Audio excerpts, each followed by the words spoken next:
A paz do Senhor, povo de Deus. Eu sou o Tony Pinho, do canal Bíblia para o Cotidiano. Seja você muito bem-vindo a mais uma aula da Escola Bíblica Dominical da editora Betel Dominical, que nesse terceiro trimestre está falando sobre a relevância da igreja, a sua essência e a sua missão. E hoje, chegando na lição de número 10, vamos falar de uma relevância muito, mas muito grande da igreja. Irmãos, você não pode concordar com muita coisa, mas que a igreja é uma das únicas instituições que pensa literalmente no social. Isso não tenho dúvida. A aula de hoje vai falar sobre a relevância da igreja na sociedade e sua importante função social. Irmãos, o que tem de igreja fazendo ação social que deveria ser obrigação do município, do estado e do governo federal? O que tem de igreja se preocupando com moradores de rua, comida, roupa, com os drogados? Meu irmão, você não tem ideia. Hoje, quero começar com essa observação. Hoje é domingo, o meu cunhado veio almoçar comigo, o Rinaldo, e nós conversando a respeito de um amigo, Marcelo de Madureira, candidato a vereador pela cidade de Francisco Morato, 55999. Professor, política o ponto 2 ele vai tratar somente de política. É por culpa de pessoas mais intencionadas subindo nos nossos púlpitos para pedir voto, para dizer que vai trabalhar, que a gente fica à mercê desses homens.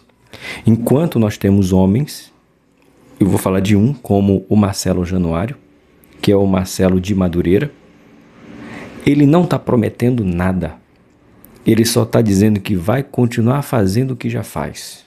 Buscar drogados, buscar pais de família, buscar filhos, mulheres que estão perdidas nas drogas, para criar uma casa de pós-recuperação ou pós-internação. Por que você está começando por aí? Conversando com meu cunhado, como estávamos falando, cadê a casa de recuperação mantida pela prefeitura que você mora? A sua cidade tem casa de recuperação mantida pela prefeitura? Na minha cidade não tem.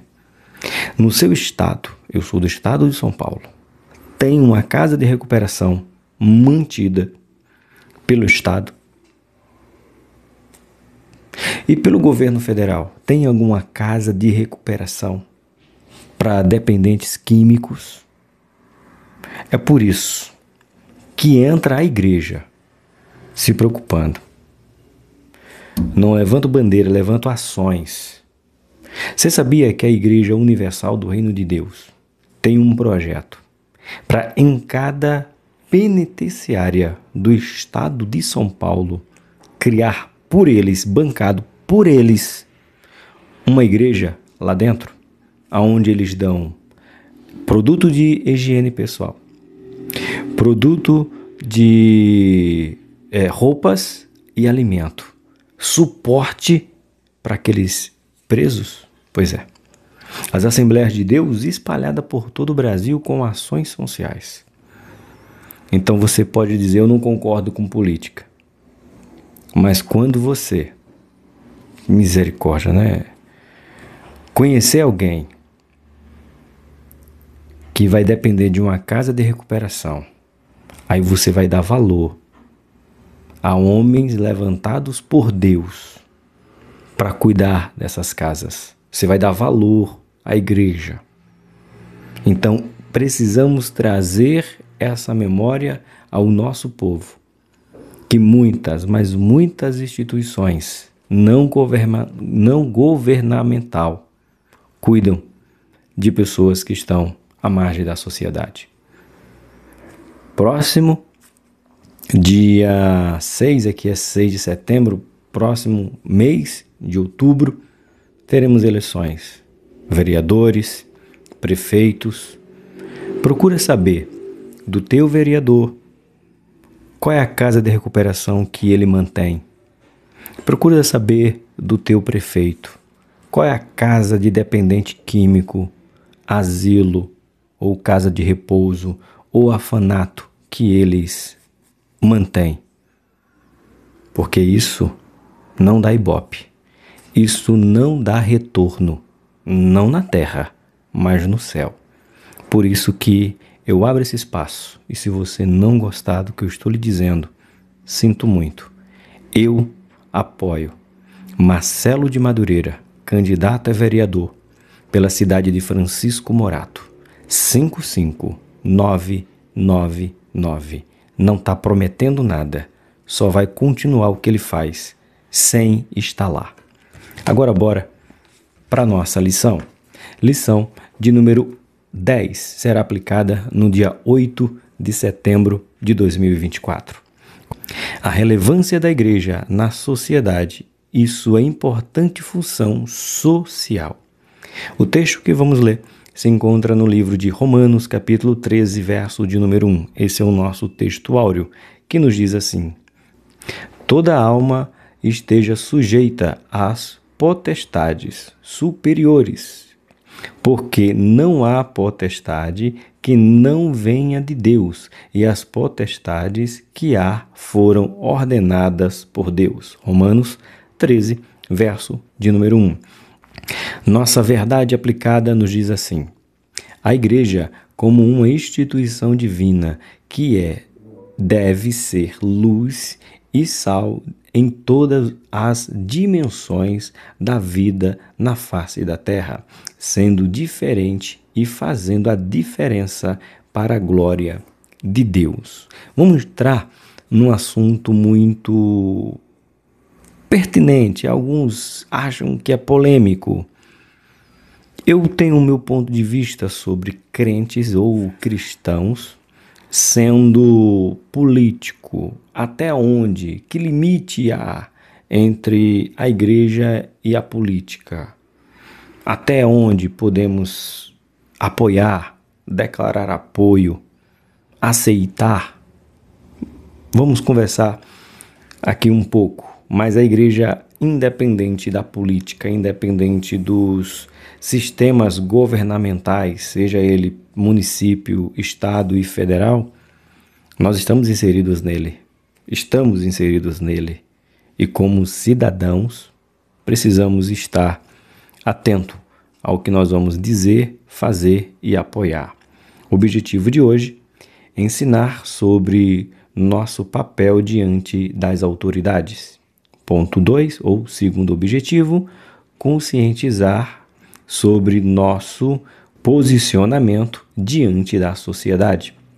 E ponto 3, ou objetivo 3, falar sobre o envolvimento em obras sociais. As nossas igrejas, eu não posso falar que pelo menos 90% das igrejas, porque eu não conheço todas, mas 90% das igrejas são envolvidas em ações sociais, porque entenderam que nós não fazemos ação social para ser salvo. Fazemos ação social porque somos salvos. Segura aí.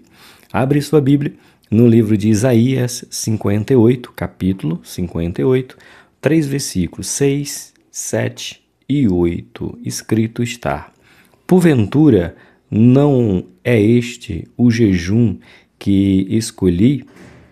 Que soltes as ligaduras da impiedade, que desfaças as ataduras do jugo, e que deixe livre os quebrantados e despedace todo o jugo?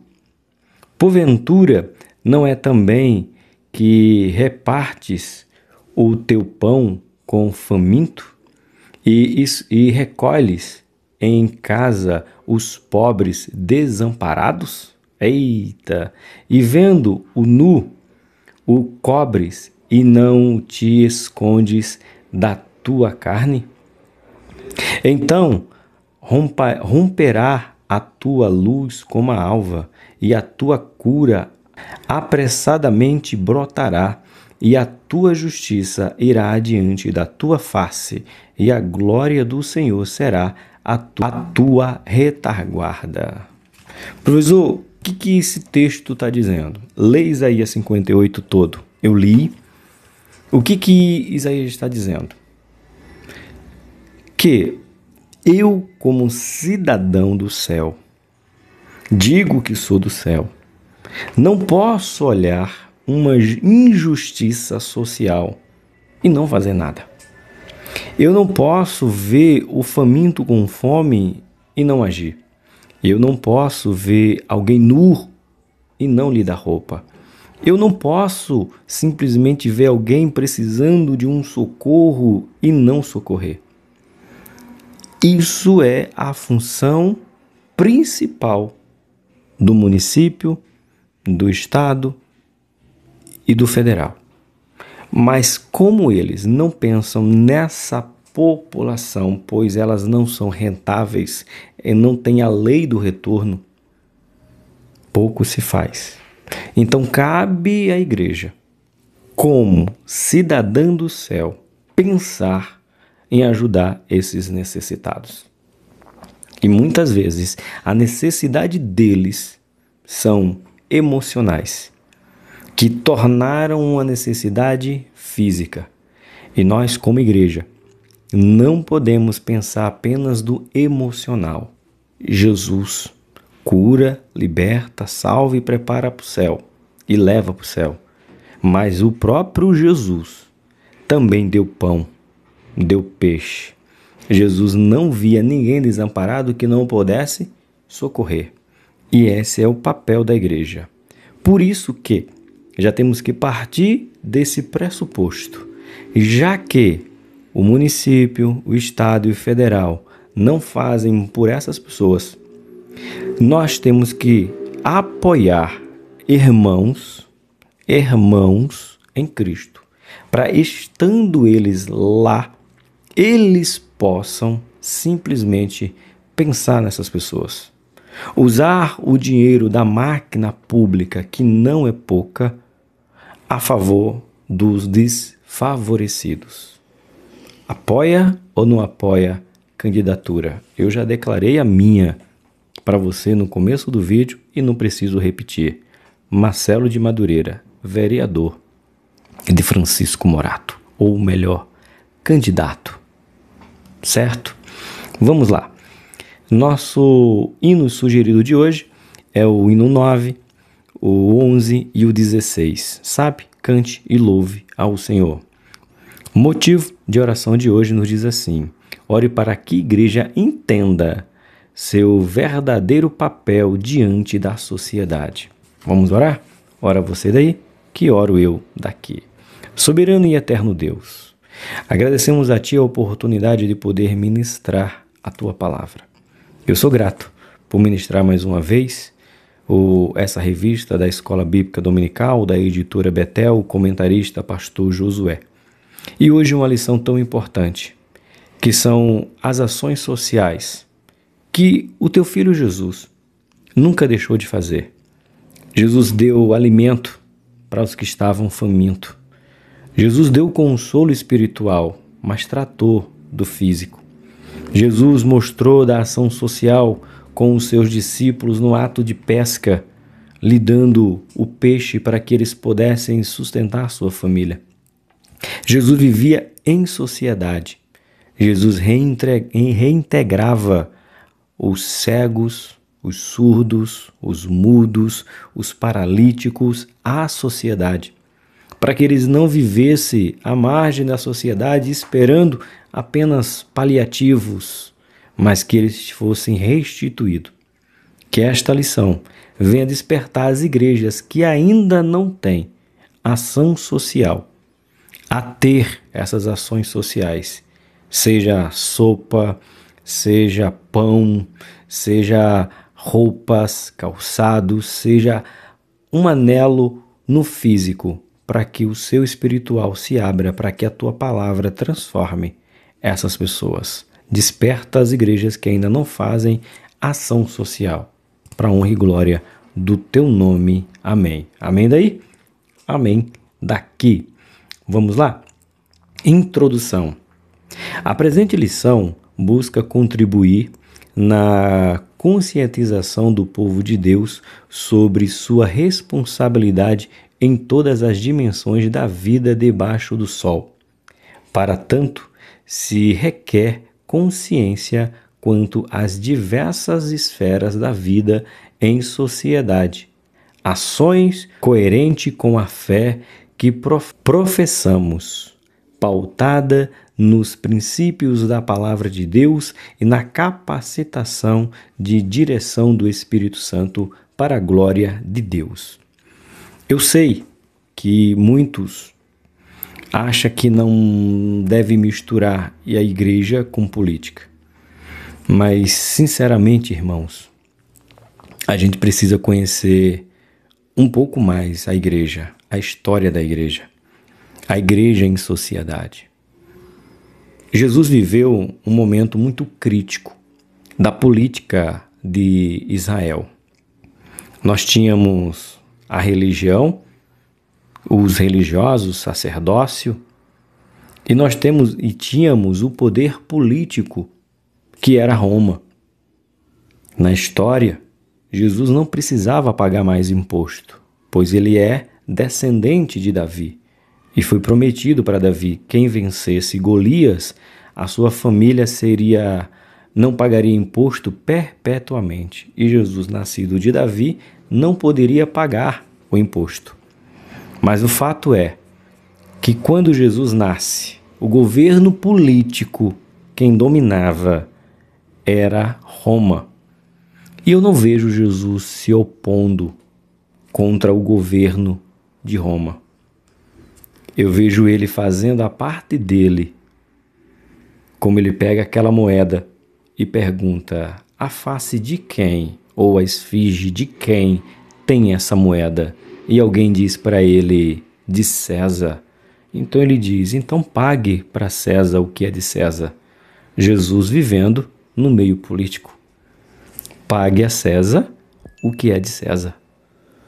Os tributos precisam ser pagos? Então paguemos. Ou pagaremos. Quantos tributos vai ser? Sabemos que o contexto político é completamente diferente do contexto político do tempo de Jesus, é completamente diferente do contexto político de hoje. Lá não existia democracia. Hoje nós vivemos, mesmo que uma pseudo-democracia, mas ainda temos pelo menos uma pseudo-democracia, onde você ainda escolhe quem coloca lá. O que eu quero te dizer? Que você não vê Jesus batendo de frente com o sistema político. Jesus só bate de frente com o sistema político para mostrar ao sistema político que o sistema político não manda nele. É quando Jesus vai ser crucificado. Pilatos diz: eu tenho poder para te livrar. Jesus olha para Pilatos e diz, parafraseando: é sério que tu tem poder para me livrar disso aqui? Tu só está aqui porque o meu pai concedeu. Eita, foi a única vez que Jesus confrontou o sistema político. E não pelo sistema, mas porque ele tinha que cumprir a sua missão de ser crucificado. Então, meus irmãos, abra sua mente sobre o sistema político que vivemos e precisamos viver. E mesmo que você não goste, teve um político que uma vez disse uma frase que ficou marcada em meu coração. Os que não gostam de política vai passar a vida toda sendo governado por quem gosta. Você não pode gostar, mas você não pode ficar alheio às situações, ok? Mas vamos falar disso um pouco mais à frente. O papel social do cristão e a sua participação perpassa toda a história bíblica. E fiz questão de abrir aqui um texto que eu quero conversar com você e perguntar para você se você lembra desse texto que está aqui aberto. Mas já volto nele.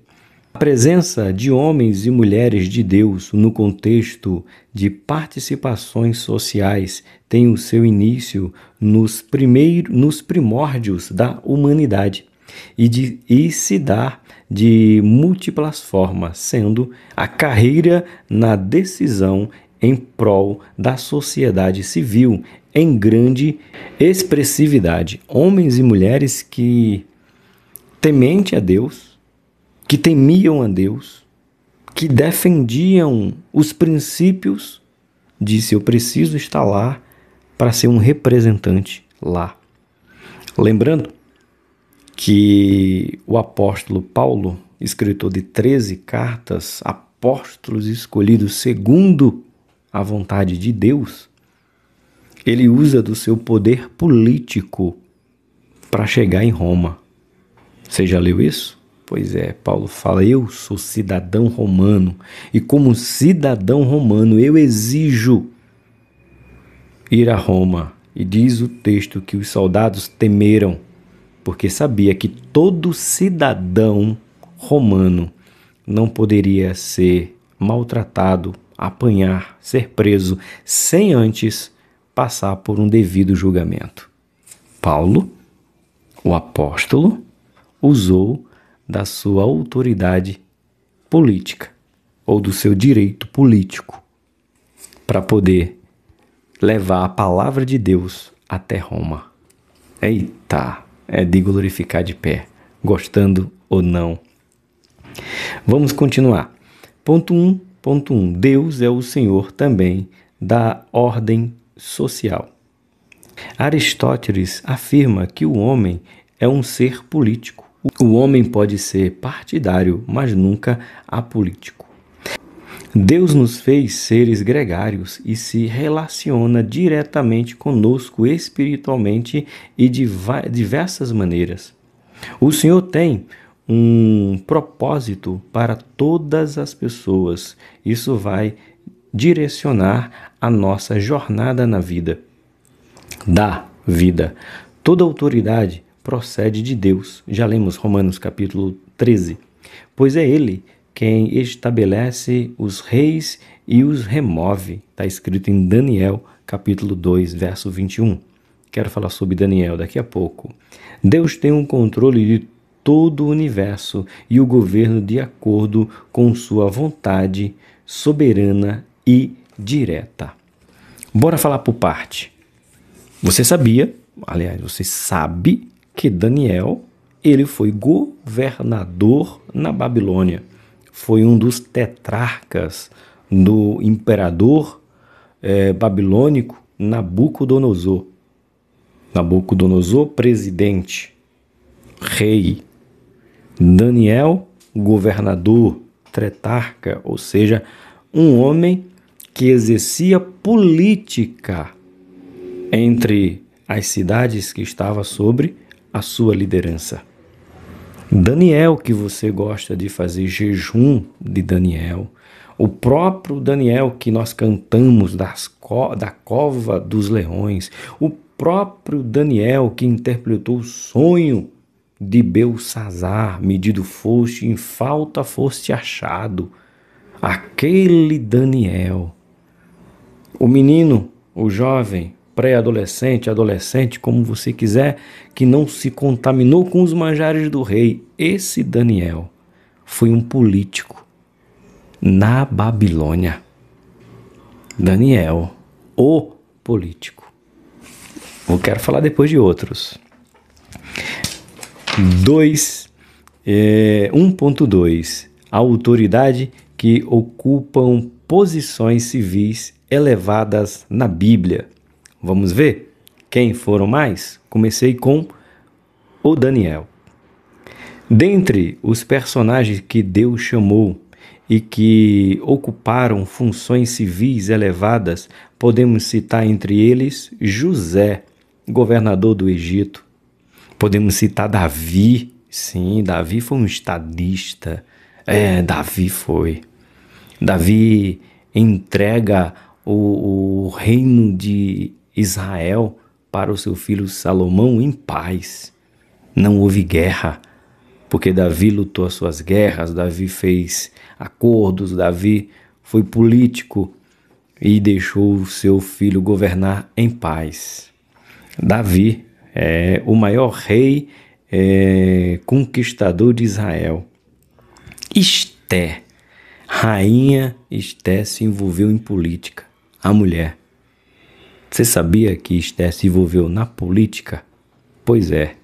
Havia um decreto, havia uma legislação, havia uma lei absurda, uma lei ofensiva, uma lei que era de destruição do povo judeu, e ela teve que intervir contra essa lei e fazer uma emenda. Estou contextualizando para você entender. Se você não conhece de política, vai ficar um pouquinho difícil, você não entende um pouquinho, né? Tem que entender pelo menos um pouco de política.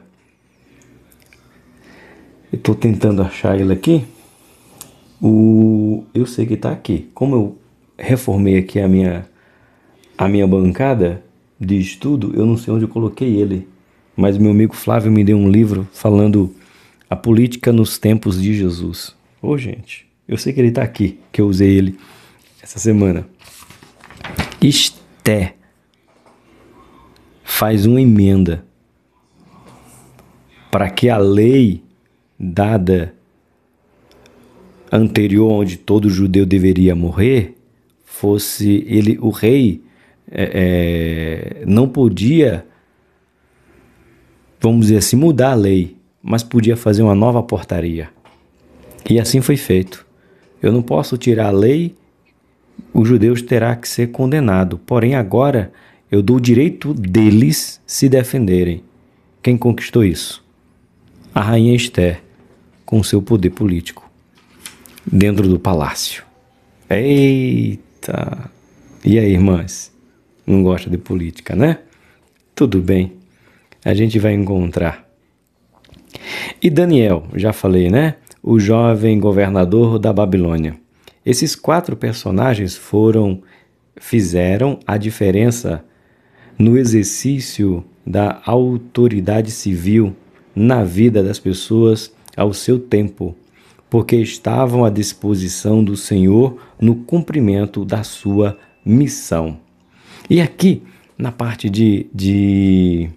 dos professores aqui, azul, né, ele traz aqui, o pastor Josué, alguns aspectos aqui.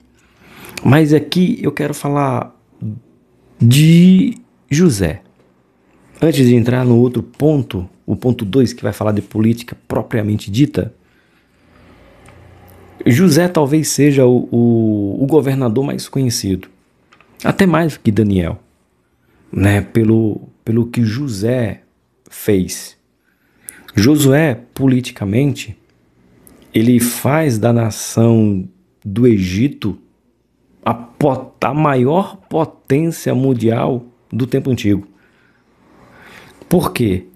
O povo vinha comprar comida e quando não tinha mais com o que comprar, o povo dava a sua terra, dava o seu patrimônio e se dava como pessoas para ser servida ali. Servir como escravo, servir pelo trabalho, servir pelo alimento. Então, o Egito cresce de uma forma impressionante. Mas sobre o governo de um político chamado José, que foi escolhido por Deus. Deus escolheu José. Não temos dúvida nenhuma disso. Então você tem alguém que pode estar no poder, que Deus disse: esse é meu servo escolhido para ser vereador, para ser prefeito, senador, deputado, presidente. Deus pode levantar, sim. Pois você tem opinião sobre isso? Tenho. Deixa para o ponto 2. Nós temos que entender um pouco de política. Eu estou ouvindo aqui a minha Rose escutando sobre política. Sentar na mesa com ela para falar de política, você vai dizer: uau, conhece tudo isso e muito mais do que eu. Certo? Mas vamos falar desse governador? Aliás, você já sabe sobre esse governador. No ponto 3, 1.3, o Estado e a Bíblia. Você sabia que quem favoreceu a proclamação ou a expansão, achei a palavra, a expansão do reino de Deus foi por causa da política? Você fala que não gosta, né? Mas você não sabe a história da igreja. Você sabia por causa do rei Jerônimo? Aí nós temos lá, tem outro. Nossa, fugiu, estava na mente, gente. Ele começou a expandir as estradas, e por causa das estradas sendo, o país sendo pavimentado, facilitou com isso a proclamação do reino. Então, a igreja e Estado, ela se perde, sabemos, sim, chamado na idade das trevas, né? Em outra aula específica para isso, quando a igreja decide mandar no Estado. Então veja, quando você não tem o equilíbrio. Aonde foi que a igreja de Cristo se perdeu? Quando a igreja tentou, na verdade não, conseguiu mandar no Estado. A religião colocava governadores, tiravam líderes e colocava líder, ou seja, a igreja perdeu o seu papel, que era de influenciar, não de mandar, mas de ser alguém a serviço de Deus e mandar no Estado. Até que se tenha a ruptura e você tem a igreja voltando no papel dela, só sendo representante, só dizendo não para aquilo e não governando. O governo do mundo não está sobre a igreja. A igreja influencia o governo do mundo. Há essa diferença. Vamos lá. O Antigo Testamento traz à lume a ideia de Estado com a instituição da monarquia no Antigo Israel. Isso no século 18, século 16, isso antes de Cristo, né? Conforme narrativa bíblica. O juiz Samuel recebeu dos anciãos do povo o pedido que desse um rei para Israel, assim como as demais nações. Lembrando que Deus já havia predito que haveria um rei em Israel. Isso é Deuteronômio 17. Deuteronômio 17, isso mesmo. Deus já havia determinado que haveria rei em Israel. Então, não foi o povo que simplesmente pediu por pedir. Deus já havia estabelecido um rei. A eleição aqui, ó. A eleição e os deveres do rei, tá? Deuteronômio capítulo de número 17, verso de número 14, para ser mais exato. Quando entrares na terra que te dá o Senhor, teu Deus, e as possuíres, e nela habitares, e disseres, porei sobre mim um rei, assim como tem todas as nações que estão diante ou ao redor de ti. Ou seja, Deus já sabia que em 1 Samuel o povo já ia pedir um rei. Isso aqui é Deuteronômio, gente. Deus sabe tudo. Você já tinha lido isso? Que em Deuteronômio capítulo 17, verso 14, Deus disse, o povo vai pedir um rei. E a desculpa é, como tem as nações ao redor. Isso foi Moisés que escreveu, e depois aproximadamente quase 500 anos de distância de um para o outro, para o livro de Samuel, você vê o povo dizendo que Deus havia dito, que um dia eles pediriam um rei. Então, só para te provar que o teu Deus não fuge, nada foge do controle dele. Tá bom? Tá registrado aí para você. Certo? Deixa eu ver, continuando aqui, ó.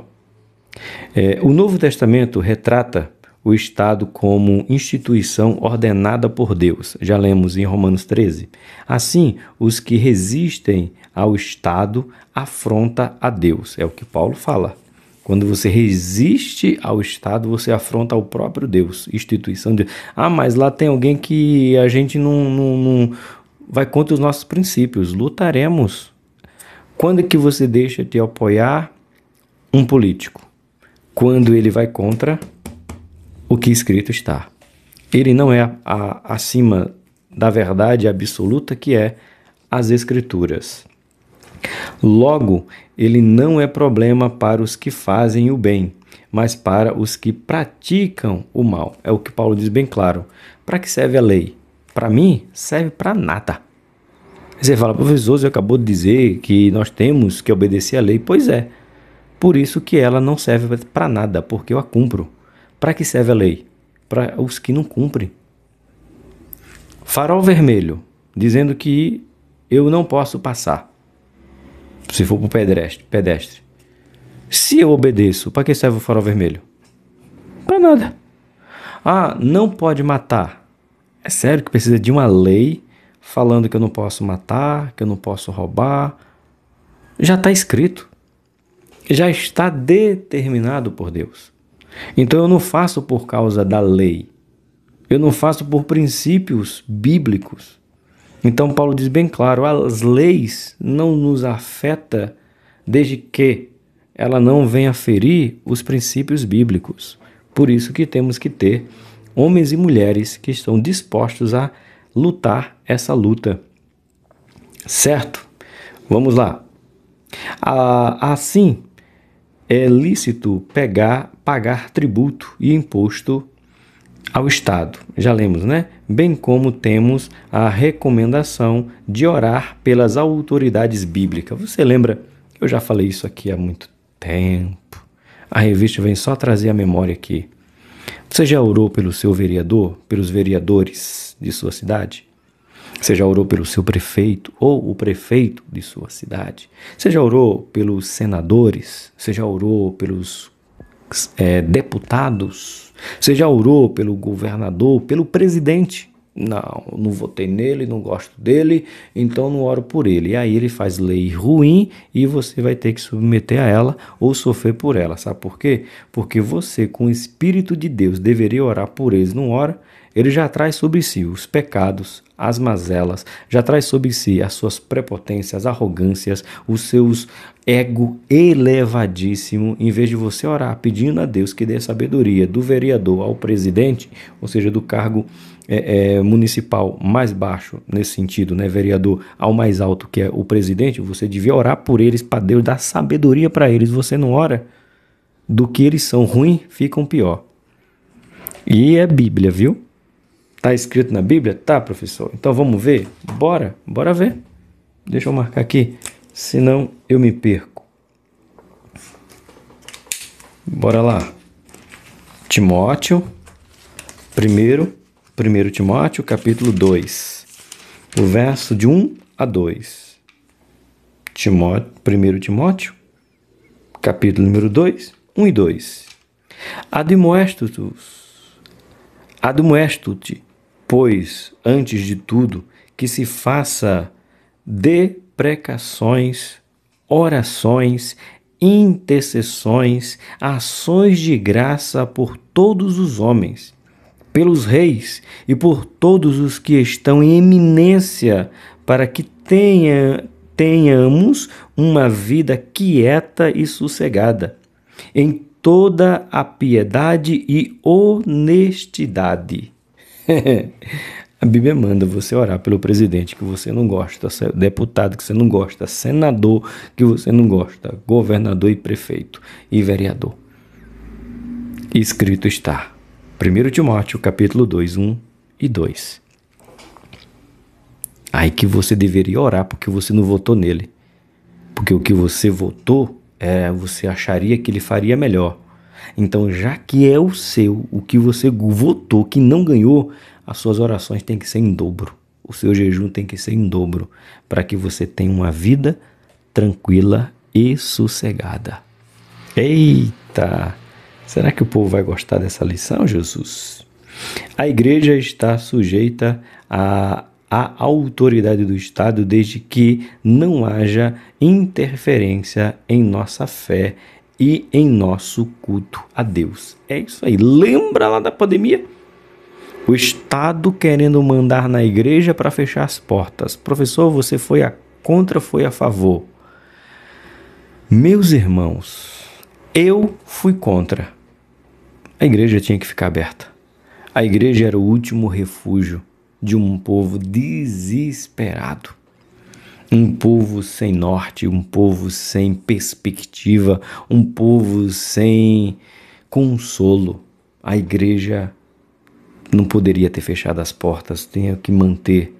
Tá, quer respeitar a distância, mas ter um lugar para o povo buscar a face de Deus e os seus ministros estarem lá intercedendo, orando, buscando, clamando a Deus. Mas a igreja, muitas, ficaram com medo e fecharam suas portas. Mas já passou. Tomara que tenham aprendido. Certo? Bora para o ponto de número 2? Vamos lá. Princípios divinos e sua aplicação na sociedade civil. Aqui vamos falar mais um pouco sobre política e eu quero falar sobre esse governador. Já falamos sobre Daniel, já falamos sobre José. Você sabia que a Bíblia nomeia outro governador? E para mim, e aqui é a opinião pessoal, foi o melhor governador que a Bíblia já viu. Eu vou até voltar, já deixar aberto de novo. Estava aberto, mas eu fui ler com você. Eu já vou deixar aberto aqui. Não, aqui. Bora, pertinho. Eu quero abrir com você.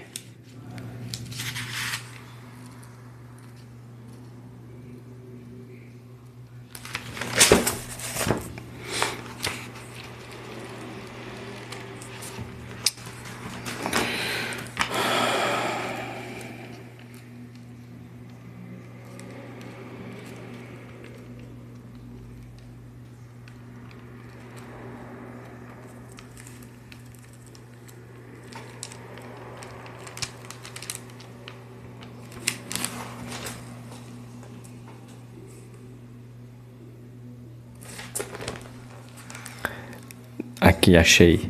Não quero falar agora. Ele não quero ler com você. Deixa ele aberto aqui.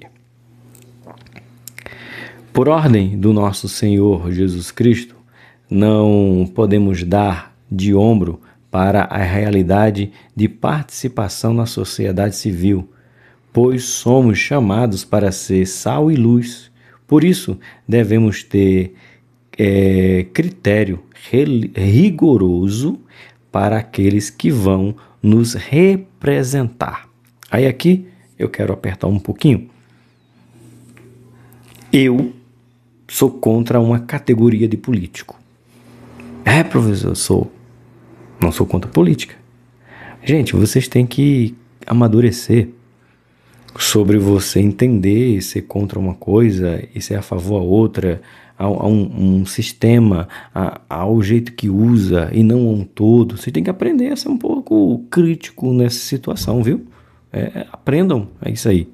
Por exemplo, eu sou contra um método de político, mas eu não sou contra a política. Por exemplo, para mim, nenhum pastor deveria ser político. Nenhum pastor deveria ser político. Por quê? O chamado dele é ser pastor. Pastor é para pastorear a igreja. Pastor não é para ser vereador, não é para ser prefeito, governador, senador, deputado, nem presidente. Pastor é pastor. Pastor é uma coisa, candidato é outro. Todo candidato pode ser crente? Devemos votar em candidatos crentes, temente a Deus? Sim. Mas pastores, ou ele é pastor, ou ele é político. ele não pode ficar dividido entre uma função política e o rebanho que Deus lhe concedeu. Ou ele é um pastor ou ele é o político. Os dois, na minha opinião, não andam juntos. Sou contra. Voto em crentes temente a Deus que sejam crentes. Pastores, para mim, tem que cuidar de rebanho. É pastor. Ponto. A função principal dele já é pastor. Político, ele apoia alguém, ele levanta alguém, ele treina alguém, ele orienta alguém. Essa é a minha opinião. Mas político, sim. Crente, com certeza. Bora lá? Ponto 2.1. Como cidadão deste mundo,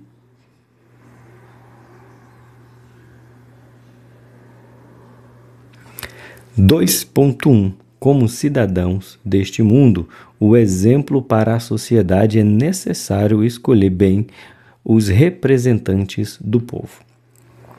Num cenário em que a maioria dos eleitores declaram que a religião é muito importante em sua vida, metade destes acreditam que na hora de fazer leis, os representantes devem levar em conta o que diz as tradições religiosas.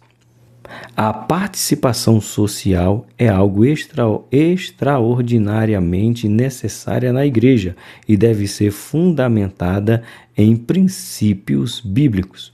Isso significa que o cristão deve analisar as propostas e as ideologias sobre ética cristã, escolhendo pessoas que se norteiam por nossos princípios e os bons costumes. Isso aí nós já lemos, tanto o livro de o livro de Isaías 5:20 e Êxodo 18:21.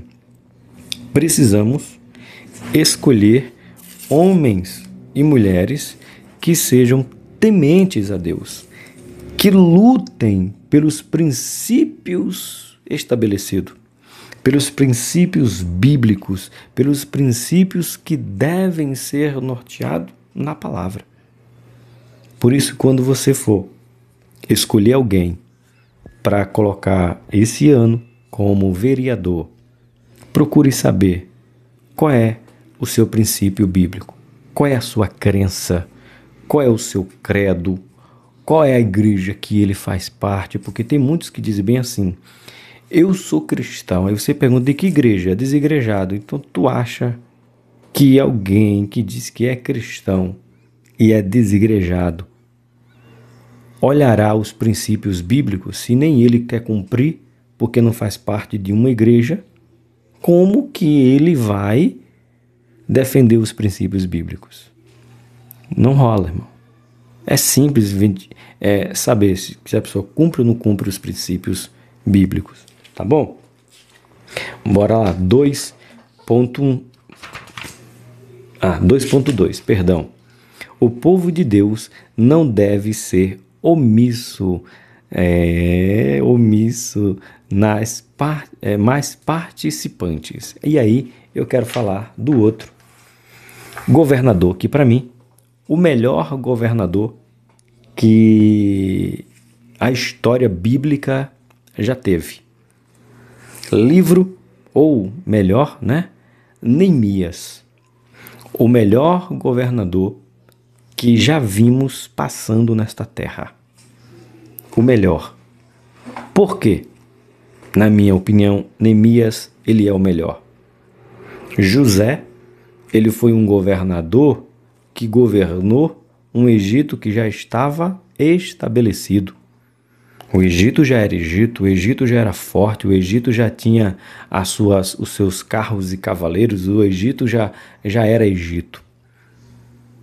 Diante de um sonho do faraó, disse que haveria 7 anos de grande bonança, prosperidade ao extremo, bênção recalcada, sacudida e transbordante, colheitas 1 por 60, 1 por 100, 1 por 200. 7 anos de excelente bênção, colheita, fartura. para depois ter 7 anos de escassez. Mas quando José sobe ao trono para ser governador, a perspectiva era só boa. Era só de ter, só de armazenar, só de administrar. E José administrou o muito, o extraordinário. Ok? Bom, lógico, se ele fosse um mau administrador, o povo passaria fome. Haveria morte, não só no Egito, como na redondeza. Mas ele pega tudo pronto. Aliás, com fartura. Ele só deu a sabedoria de Deus para armazenamento. O outro foi Daniel. Governou as cidadelas de um rei que era temido, o Nabucodonosor. Daniel não administrou cidades pobres, miseráveis.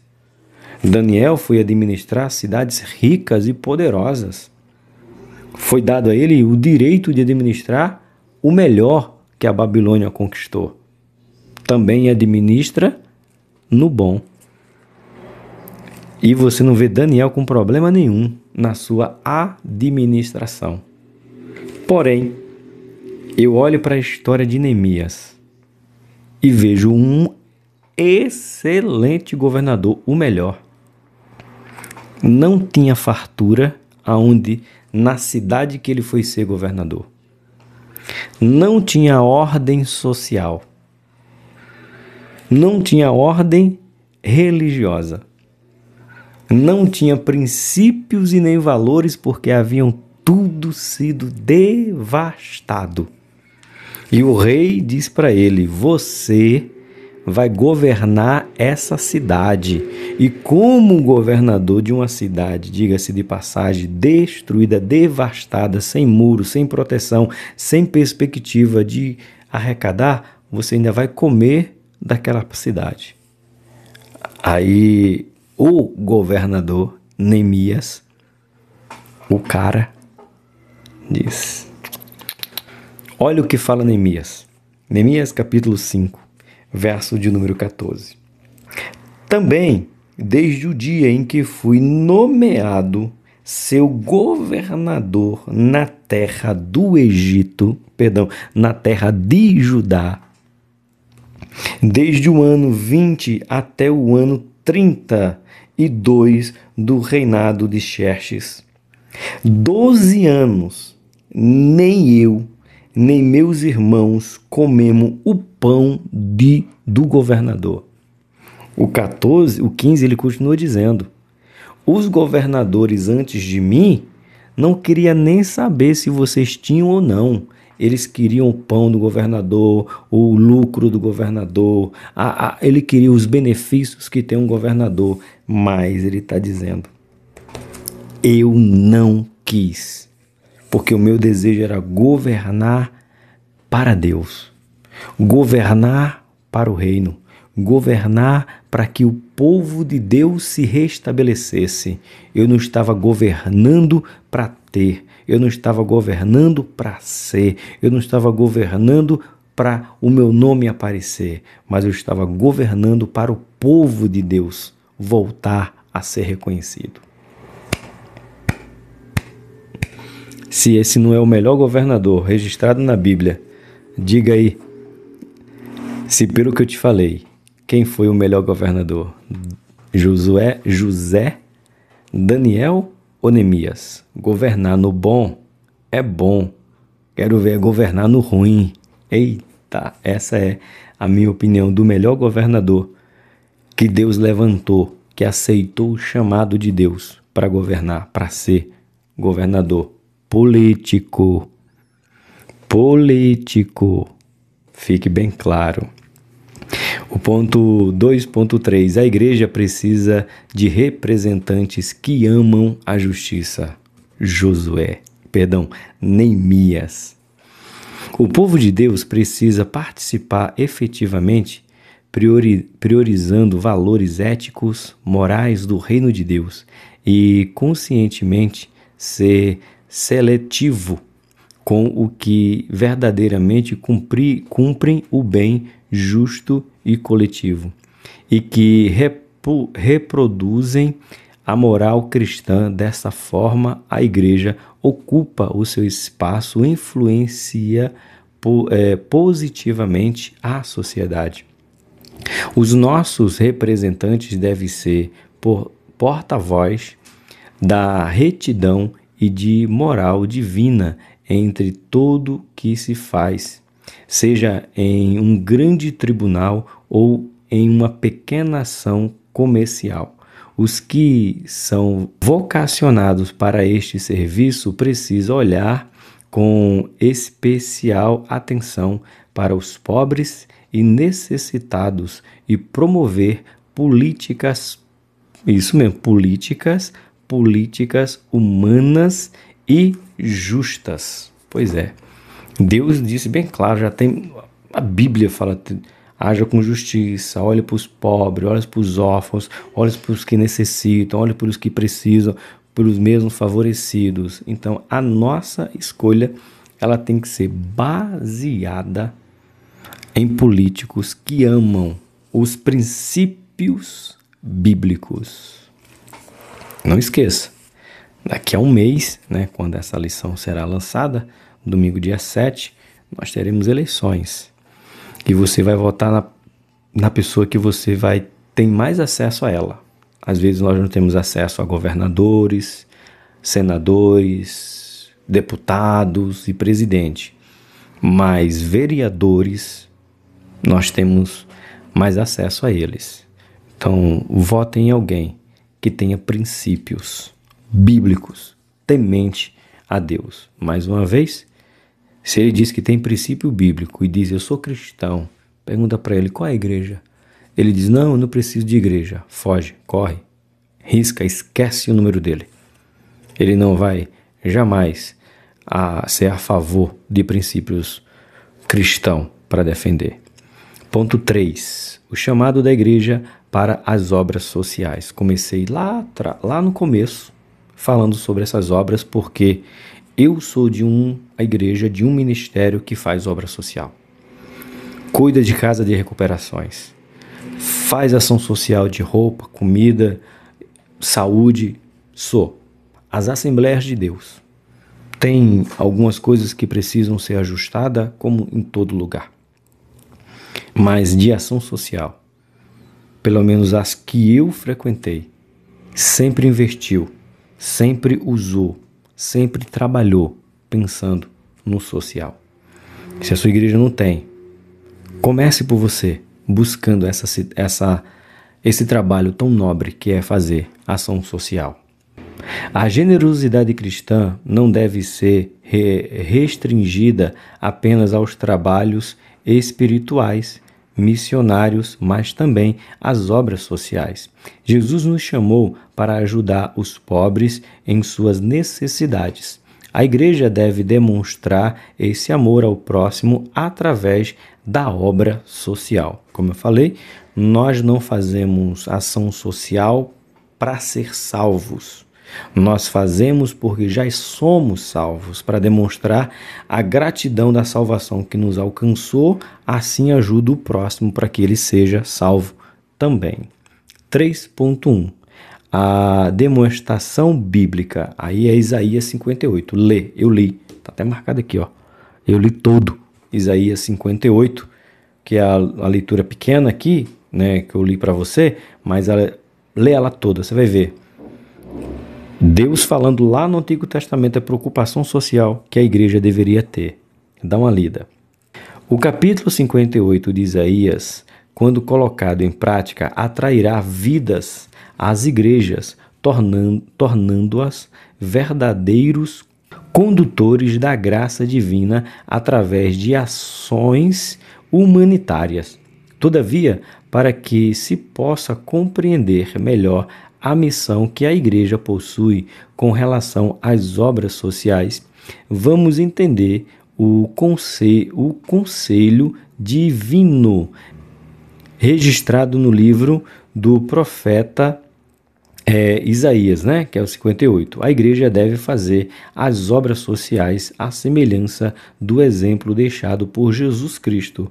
A Bíblia Sagrada está cheia de mensagens que estimulam o crente fiel a trabalhar em favor dos menos favorecidos. E aqui de omissão, né, vamos lá para Tiago, livro de Tiago, Tito, Hebreus, Tiago, fica aqui, ó, Tiago, depois de Hebreus. Tiago, capítulo de número 2, o verso de número 5 a 17. 2, 15 e 17, perdão, 15 e 17. E se o irmão ou irmã estiver em falta de mantimento cotidiano, e alguém de vós lhe disser, ide em paz, aqueitai-vos e fartai-vos, e lhe não deres as coisas necessárias para o corpo, que proveito virá daí? Assim também a fé, se não tiver as obras, é morta em si mesma. O que Tiago está dizendo? Chega alguém que diz que é crente, que diz que é irmão em Cristo, melhor dizendo, muda a frase. Um irmão que diz que é irmão em Cristo, diz, irmão, eu estou precisando de um pacote de arroz. E eu digo, irmão, vamos orar. Deus vai dar vitória.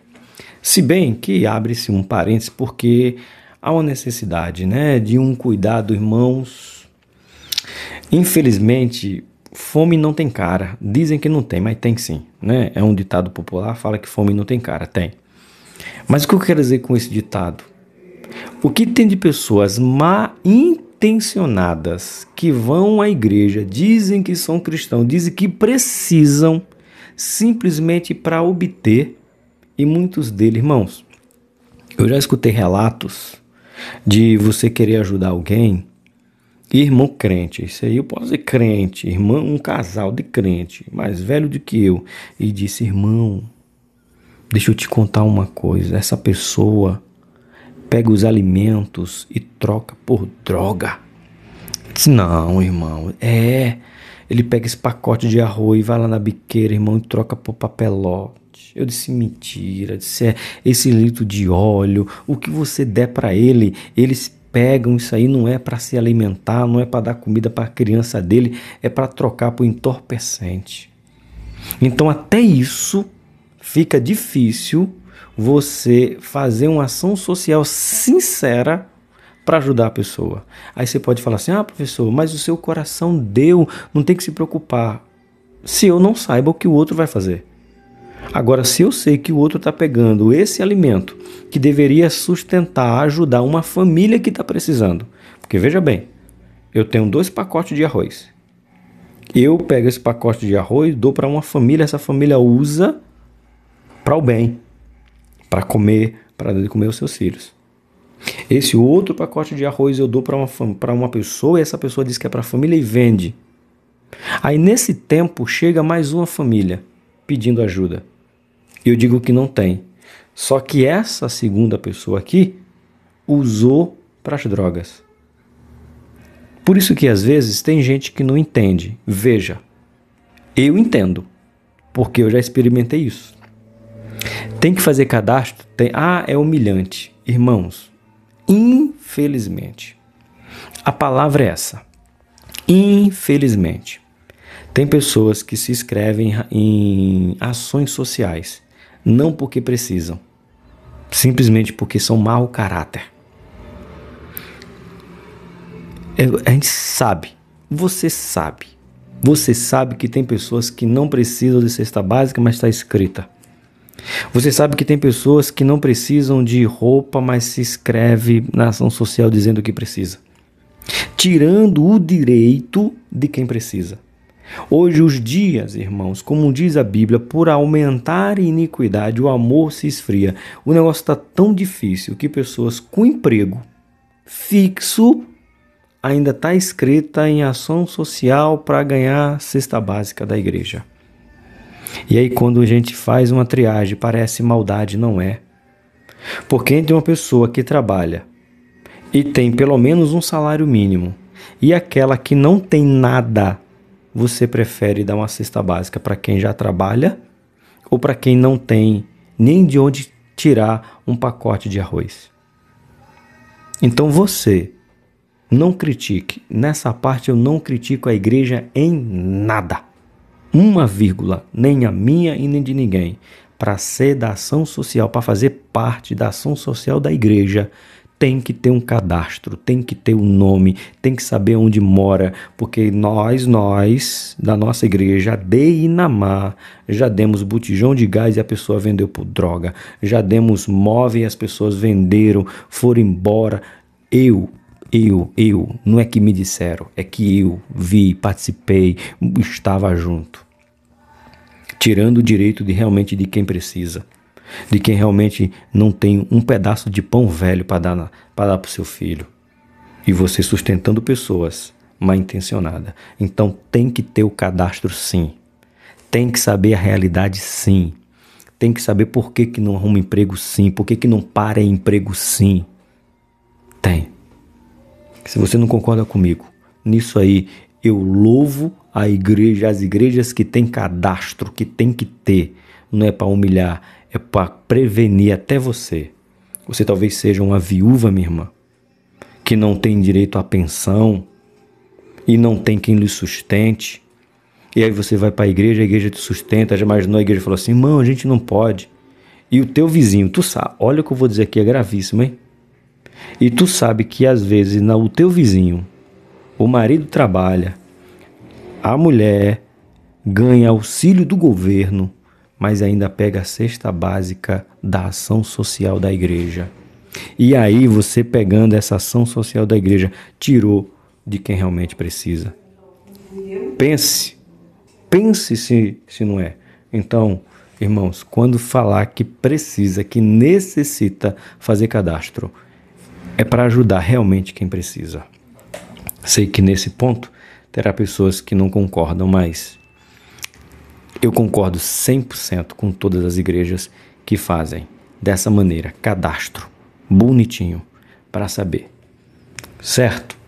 Vamos em frente, porque Tiago mesmo diz, é aqueles que podem e não dão, mas tem aqueles que você dá e usa de má fé. Mas se você pode, doe. Se você pode, distribua. Se você pode, ajude. Tá bom? Vamos para o nosso ponto de número 3.2. Como desenvolver atitude de ajuda ao próximo? São vários os aspectos envolvidos na exposição deste tema. Alguns aspectos serão determinantes pelas necessidades, pelo local, as pessoas envolvidas, recursos disponíveis, entre outros. Assim, vamos considerar algumas ações em que encontramos registrada na parábola que o Senhor Jesus Cristo contou ao doutor da lei que apresentou uma questão ao Senhor. Registrado em Lucas capítulo 10. Do 25 ao 37. E quem é o meu próximo? Sabe lá? Quem é o meu próximo? A gente sempre sabe, mas a gente se faz de bobo, né? Encontramos nesta parábola atitudes a serem desenvolvidas que fazem a diferença no socorro aos necessitados. Primeiro, notar que o samaritano ia, mas estava atento às necessidades. Ia, mas estava atento à necessidade. Parábola do samaritano, né? 2. Está atento, diferente de curioso, né? Você, quando eu digo dos registros das famílias, é estar atento se aquela família precisa e não ser curioso para dizer que o irmão está passando necessidade. Não. É atento se ele está realmente passando por necessidade. 3. Não apenas o aspecto conectivo estava envolvido, mas também o emocional. Moveu-se de íntima compaixão. Quando você encontra uma pessoa e você vê que realmente ela está precisando. Você envolve física e emocionalmente para poder socorrê-la. 4, aqui fala assim, ó, no primeiro momento fez o que podia. No primeiro momento você pode fazer o quê? Comprar um pacote de bolacha? No primeiro momento. Faz. Depois você vai ver o que você precisa acrescentar. O socorro você dá imediatamente. Aí depois vem os demais. Vamos lá, fez o que podia, certo? Vemos princípios que devemos nortear-nos na ajuda ao próximo. Atenção, interesse, conhecimento, compaixão e iniciativa. Viu, socorre e faz. Viu, percebeu, vai lá e faz. Depois, se você pega ele, traz para a igreja, inclui ele num programa social da igreja e vai vendo, vai acompanhando, vai trazendo para que depois você venha dar a assistência necessária, a que realmente importa. Tá certo? Ponto 3, obras sociais como fator de crescimento da igreja. Sim, a igreja cresce. A igreja não tem que fazer, veja bem a diferença, tá? A igreja não tem que fazer ação social porque precisa crescer. Vamos ajudar as pessoas para que elas venham para a nossa igreja. Não é isso não. Uma igreja que faz isso, ela está sendo mal intencionada. Ela está fazendo apenas por comida, por algo pessoal. Lembra em João capítulo de número 6, quando Jesus diz, aquele que não comer de minha carne, não beber do meu sangue, não tem parte comigo? E aí o povo começa a ir embora, e diz, vocês vêm atrás de mim por causa da comida. Você vem atrás de mim pelo que eu estou oferecendo e não pela salvação, pela regeneração, pela santificação. Então, uma igreja que faz pensando em agregar pessoas à sua igreja, o crescimento, ela não é uma igreja cristã. Ela é uma igreja egocêntrica na terra. Porque Jesus mesmo disse, se é para vir atrás de mim por causa de pão e peixe, venha não. Eu quero vocês para que vocês sejam curados, sarados, libertados. É por isso que tem que ter. E o pastor sabe que toda igreja com uma ação social séria, automaticamente ela cresce. Porque tem outras que não fazem. Então, quando você encontra uma igreja que faz, você vê o crescimento. Vamos lá. No que se refere à igreja, devemos estar convictos de que a vontade de Deus é que ela cresça para a sua honra e glória. Todos os membros devem participar do crescimento da igreja como instituição, meditar na mensagem do Evangelho, orar para que Deus nos dê consciência de que a prática de obras sociais pela membresia da igreja redonda em benefício para as pessoas, para a instituição e para cada um envolvido. Que a nossa oração seja para a salvação de todos aqueles que Deus colocou em nosso caminho. Então, podemos fazer, mas esse não seja o objetivo principal. Lembra lá do evangelismo? Tem igreja que não evangeliza para o crescimento do reino. Tem igreja que evangeliza para o crescimento da sua igreja. Evangeliza para que as pessoas vá à sua igreja e não para que o reino cresça. Tem pessoas que fazem ações sociais não porque é uma ordem de ajudar os necessitados e oprimidos, fazem para que a sua igreja venha a ficar cheia. Mas graças a Deus que eu posso dizer que muitas igrejas no nosso Brasil ajudam pessoas sem se preocupar quem elas são. Apenas ajuda porque nós não fazemos obras para ser salvo. Nós fazemos obras porque somos salvos. Que Deus abençoe vocês, né? Vamos para a nossa conclusão. A igreja, é instituição divina na terra. Tal verdade ressalta em responsabilidade em todas as áreas da vida debaixo do sol, inclusive social. Afinal, o próprio Senhor Jesus Cristo disse que seus discípulos são luz e sal neste mundo, que o Espírito Santo nos capacite e direcione em todo o tempo para que nossas ações contribuam para o bem da sociedade e o testemunho cristão para a glória de Deus. Faça ação social, porque isso aí é mandamento.